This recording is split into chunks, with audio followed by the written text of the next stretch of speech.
Hello dear student, आज एक और इम्पॉर्टेंट सेशन में आप सभी का स्वागत है। तो स्टूडेंट, आज हम करने वाले हैं साइंस का मॉक टेस्ट 8। जितने भी क्वेश्चन वो एनसीईआरटी से लिए गए हैं। चलिए फिर वीडियो को शुरू करते हैं और देख लेते हैं पहला हमारा क्वेश्चन कौन सा है। तो पहला क्वेश्चन है, आहारी रेशे जो होते हैं वो क्या करते हैं। पहला ऑप्शन हमारा है कोलेजन रेशों से बनते हैं, दूसरा है प्रोटीन से बनते हैं, तीसरा है रुक्षांश भी कहलाते हैं और चौथा है सेलुलोज और प्रोटीन से बनते हैं। तो देखिए, जो आहारी रेशे होते हैं उनको हम लोग रुक्षांश भी कहते हैं। ऑप्शन नंबर सी जो है वो सही हो जाएगा। ये जो रुक्षांश होते हैं वो हमें किसी प्रकार का विटामिन और ऊर्जा प्रदान नहीं करते हैं, लेकिन फिर भी हमारे खाद्य पदार्थ के रूप में जो काफी इंपॉर्टेंट होते हैं। ऐसा क्यों होता है? क्योंकि ये जो रुक्षांश होते हैं, जो हमारे शरीर में अपचा भोजन होता है, जो भोजन पच नहीं पाता है, उसको शरीर से बाहर निकालने के लिए ये हेल्प करते हैं। तो क्वेश्चन नंबर 1 का ऑप्शन नंबर सी जो है वो सही हो जाएगा। अगला हमारा क्वेश्चन है क्वेश्चन नंबर 2, मांसपेशियों की सुचारू क्रिया के लिए खनिजों की पर्याप्त मात्रा में आवश्यक होती है। ऐसे कौन से खनिज हैं जो कि मांसपेशियों के क्रिया के लिए सुचारू रूप से क्रिया करने के लिए जरूरी होते हैं? पहला ऑप्शन है आयोडीन, फ्लोरीन, दूसरा है लौह और आयोडीन, तीसरा है लौह और कैल्शियम, चौथा है सोडियम और पोटेशियम। तो देखिए, जो लौह और कैल्शियम होते हैं वो मांसपेशियों के लिए काफी ज्यादा इंपॉर्टेंट होते हैं, क्योंकि जो लौह और कैल्शियम होते हैं वो हमारी हड्डियों को मजबूत करते हैं, जिससे जो हमारी मांसपेशियां होती हैं वो सुचारू रूप से चल पाती हैं। तो क्वेश्चन नंबर 2 का ऑप्शन नंबर सी सही हो गया। अगला हमारा क्वेश्चन है, खाद्य पदार्थों में अधिक मात्रा में नमक और चीनी डालकर उन्हें लंबे समय तक परिरक्षित किया जा सकता है। ऐसा इसलिए क्योंकि अधिक नमक और चीनी, जो हम लोग खाद्य पदार्थ हम लोगों का होता है, उसमें हम लोग अधिक नमक या फिर चीनी डालते हैं। ऐसा क्यों करते हैं? तो उसका करने का कारण क्या है? इसके कारण जो सूक्ष्म जीवी जो कोशिकाएं होती हैं वो फट जाती है। दूसरा ऑप्शन है, इसके कारण जो होता है सूक्ष्म जीवी कोशिकाओं का आकार बदल जाता है। तीसरा है, खाद्य पदार्थों से पानी निकाल देते हैं। चौथा है, सूक्ष्म जीवी कोशिकाओं का द्रव्य संकुचन करते हैं। तो देखिए, जो नमक और चीनी होते हैं वो खाद्य पदार्थ में इसीलिए डालते हैं क्योंकि ये क्या करते हैं, जो सूक्ष्म जीव होते हैं उनकी कोशिकाओं में जो द्रव्य होता है उसको संकुचित कर देते हैं। तो ऑप्शन नंबर डी जो हमारा है वो सही हो जाएगा। अगले क्वेश्चन की तरफ बढ़ते हैं। क्वेश्चन नंबर 4, कच्चे खाद्य पदार्थों में मंड स्टार्च की उपस्थिति का परीक्षण किया जा सकता है। तो देखिए, हम लोगों ने जब पढ़ा था अपना चैप्टर, तो हम लोगों ने पढ़ा था कार्बोहाइड्रेट का परीक्षण। लेकिन हम लोगों ने कहा था कि जो कार्बोहाइड्रेट होता है वो किसी फल में क्या होता है, मंड या फिर स्टार्च के रूप में उपस्थित होता है। उसका हमें परीक्षण करना है, तो हम क्या करेंगे, तनु आयोडीन विलयन से करेंगे, या फिर दूसरा है कि तनु HCl विलयन से करेंगे, या फिर तनु NaOH विलयन से करेंगे, या फिर उपरोक्त में से किसी से भी नहीं करेंगे। तो देखिए, हम लोगों ने पढ़ा था जो कार्बोहाइड्रेट होता है या फिर जो मंड या फिर स्टार्च होता है, उसका परीक्षण कैसे होता है, उसमें हम लोग तनु जो आयोडीन का विलयन होता है उसको मिलाते हैं। ऑप्शन नंबर ए हमारा सही हो गया। जैसे इसमें हम लोगों ने क्या किया था, हम लोगों ने फूड लिया था, ऐसा फूड जिसमें कार्बोहाइड्रेट प्रेजेंट हो, फिर उसमें हम लोगों ने किया था डाइल्यूट आयोडीन मिलाया था, और हम लोगों ने वेट किया था कि ये ब्लू या ब्लैक कलर दे। अगर ये ब्लू या फिर ब्लैक कलर देता है, इसका मतलब ये जो खाद्य पदार्थ हमने लिया है उस खाद्य पदार्थ में स्टार्च, जिसको हम लोग मंड भी बोल सकते हैं या जिसको हम लोग कार्बोहाइड्रेट भी बोल सकते हैं, प्रेजेंट है। तो क्वेश्चन नंबर 4 का ऑप्शन नंबर ए सही हो जाएगा। अगला हमारा क्वेश्चन है क्वेश्चन नंबर 5, निम्न में से कौन सा ऊर्जा का स्रोत नहीं है। यहाँ ऊर्जा का स्रोत कौन सा नहीं है वो पूछा गया है। ऑप्शन नंबर ए है विटामिन, बी है प्रोटीन, सी है वसा और डी है कार्बोहाइड्रेट। तो देखिए, जो विटामिन होते हैं वो हमें किसी भी प्रकार का ऊर्जा नहीं देते हैं। तो ये करते क्या है, ये क्या करते हैं, रोगों से हमारी रक्षा करते हैं, रोगों से हमारी रक्षा करते हैं। बात करते हैं प्रोटीन की, तो जो प्रोटीन होता है उसको हम लोग बोलते हैं बॉडी बिल्डिंग मटेरियल, मतलब ये हमारे मांसपेशियों के विकास के लिए, शरीर की वृद्धि के लिए काफी इंपॉर्टेंट होते हैं। जो वसा और जो कार्बोहाइड्रेट होता है, सबसे अधिक एनर्जी इन्हीं दोनों से मिलता है। कार्बोहाइड्रेट की बात करें तो जो ग्लूकोज होता है, ग्लूकोज जो कि एक मोनोसेकेराइड है, वो सबसे अधिक एनर्जी, सबसे जल्दी एनर्जी देता है। वहीं अगर फैट की बात करें तो जो फैट होता है वो सबसे अधिक मात्रा में हमें ऊर्जा प्रदान करता है, और जो कार्बोहाइड्रेट होता है वो सबसे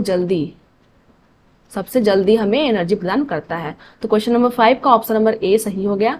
अगला हमारा क्वेश्चन है, जो व्यक्ति एस्कार्बिक अम्ल वाला अधिक आहार लेते हैं उन्हें कौन सा रोग नहीं होता है। ऑप्शन नंबर ए हमारा है रिकेट्स, बी है स्कर्वी, सी है पैलाग्रा और डी है बेरीबेरी। तो देखिए, जो भी एस्कार्बिक अम्ल मतलब विटामिन सी, एस्कार्बिक अम्ल का मतलब होता है विटामिन सी, जो विटामिन सी ले रहा है उसको कौन सा रोग नहीं होगा, तो उसको स्कर्वी नहीं हो सकती है। ऑप्शन नंबर बी हमारा सही हो गया। बात करें रिकेट्स की, तो जो रिकेट्स होता है वो विटामिन डी की कमी से होता है, इसको भी हम लोग याद रखेंगे। तो क्वेश्चन नंबर 6 का ऑप्शन नंबर बी सही हो गया। देखिए जो आपका विटामिन सी की जो कमी से होने वाला जो रोग है उसको हम लोग नाभिक रोग भी बोलते हैं, ये भी हम लोग याद रखेंगे। जो नाभिक रोग होता है वो विटामिन सी की कमी से होता है। क्वेश्चन नंबर 7 हमारा है, निम्नलिखित में से कौन सा प्रोटीन नहीं है। यहाँ प्रोटीन के बारे में पूछा है, कौन सा नहीं है। ऑप्शन नंबर ए हमारा है हिपेरिन, बी है केरोटिन, सी है फाइब्राइन और डी है एल्बुमिन। तो देखिए जो हमारा हिपेरिन होता है वो हिपेरिन प्रोटीन नहीं है। तो आखिर ये क्या है, तो देखिए जो हिपेरिन होता है वो एक ब्लड का कंस्टिट्यूएंट होता है। ये क्या करता है, थक्का बनने से रोकता है।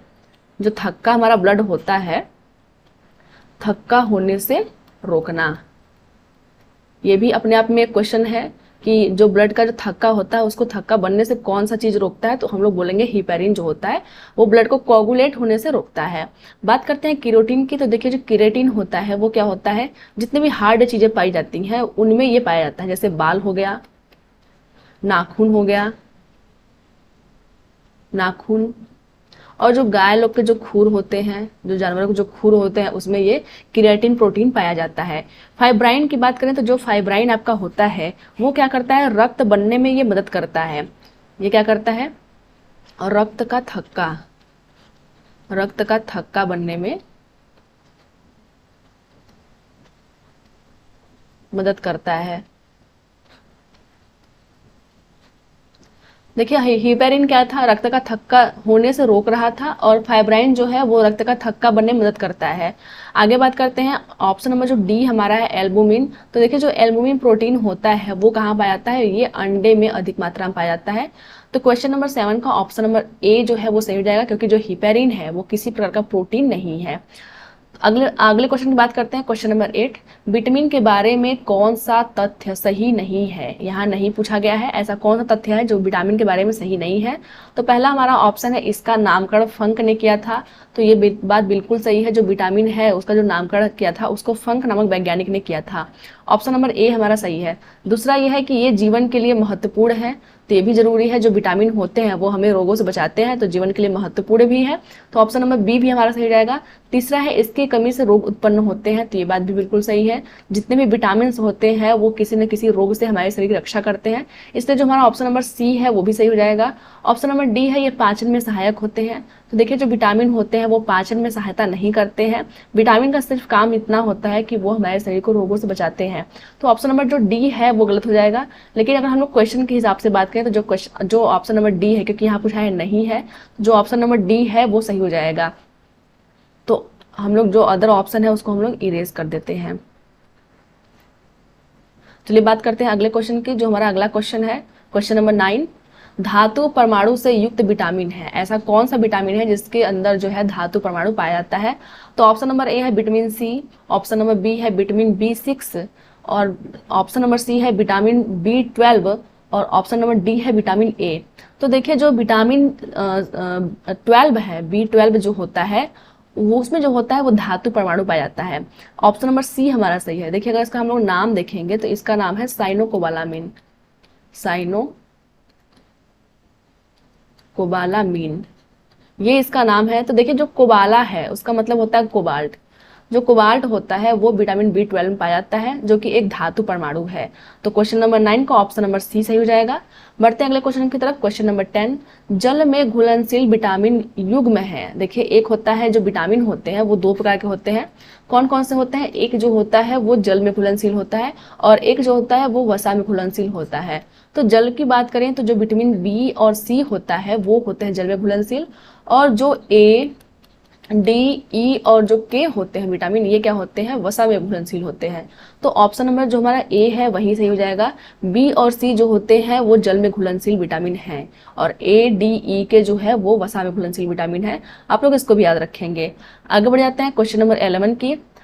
क्वेश्चन नंबर 11 है, दूध में प्रोटीन है, इसके परीक्षण के लिए कौन सा अभिकर्मक प्रयुक्त होता है। तो देखिए सीधे से पूछा है प्रोटीन का परीक्षण कैसे करेंगे हम लोग, क्योंकि दूध में प्रोटीन है और प्रोटीन का परीक्षण के लिए पूछा गया है। तो ऑप्शन नंबर ए है आयोडीन का घोल, तो दूसरा हमारा ऑप्शन है बेंडिक्ट घोल, तीसरा है कॉपर सल्फेट एवं कास्टिक सोडा, चौथा है कॉपर सल्फेट का घोल। तो देखिए हम लोगों ने पढ़ा था थियरी सेक्शन में कि जो प्रोटीन होता है उसके लिए कॉपर सल्फेट और कास्टिक सोडा के घोल को हम लोग मिलाते हैं। ऑप्शन नंबर सी हमारा सही हो जाएगा। आयोडीन के घोल की बात करें तो जो कार्बोहाइड्रेट होता है फिर हम लोग बोलते हैं स्टार्च, उसके परीक्षण में ये आयोडीन का घोल इंपॉर्टेंट होता है। तो क्वेश्चन नंबर 11 का ऑप्शन नंबर सी आपका सही हो जाएगा। अगला हमारा क्वेश्चन है क्वेश्चन नंबर 12। कच्चे खाद्य पदार्थों में मंड स्टार्च की उपस्थिति का परीक्षण किया जाता है। देखिए यहाँ फिर से पूछा गया है जो मंड या फिर जो स्टार्च होता है उसका परीक्षण हम लोग कैसे करेंगे। तो ऑप्शन नंबर ए जो है वो सही हो जाएगा। आयोडीन विलयन से हम लोग इसका परीक्षण करते हैं। क्वेश्चन नंबर 12 का ऑप्शन नंबर ए सही हो गया। अगला हमारा क्वेश्चन है क्वेश्चन नंबर 13। अंडा उत्तम स्रोत है, किसका स्रोत है? क्या वो तंतुओं का स्रोत है या प्रोटीन का स्रोत है या अंडा से हमें कार्बोहाइड्रेट मिलता है या हमें फैट मिलता है? तो देखिए जो अंडा है वो अधिकतर जो होता है उसमें प्रोटीन पाया जाता है। ऑप्शन नंबर बी हमारा सही हो जाएगा। अगले क्वेश्चन की बात करते हैं क्वेश्चन नंबर 14। क्वेश्चन नंबर 14 हमारा है शरीर में प्रोटीन की कमी से होने वाला रोग जो है वो कौन सा होता है? तो पहला हमारा है रिकेट्स, दूसरा है रतौंधी, तीसरा है स्कर्वी और चौथा है क्वासियोरकर। तो देखिए जो प्रोटीन की कमी से जो रोग होता है उसको हम लोग बोलते हैं क्वासियोरकर। ऑप्शन नंबर डी हमारा सही हो गया। रिकेट्स की बात करें तो रिकेट्स जो होता है वो विटामिन डी की कमी से होता है। रतौंधी की बात करें तो रतौंधी क्या होती है? विटामिन ए की कमी से होती है। स्कर्वी की बात करें तो ये स्कर्वी विटामिन सी की कमी से होती है। हम लोग इसको भी याद रखेंगे।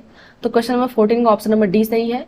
बढ़ते हैं अगले क्वेश्चन की तरफ। Question number 15। निम्न में से किसकी कोशिका भित्ति काइटिन की बनी होती है? अब यहाँ कोशिका भित्ति किसकी काइटिन की बनी होती है ये हमें जानना है। पहला हमारा ऑप्शन है जीवाणु, दूसरा है कवक, तीसरा है दोनों और चौथा है दोनों में से किसी का नहीं। तो देखिए ये काफी जो क्वेश्चन है इंपॉर्टेंट है, हम लोग इसको मार्क कर लेते हैं।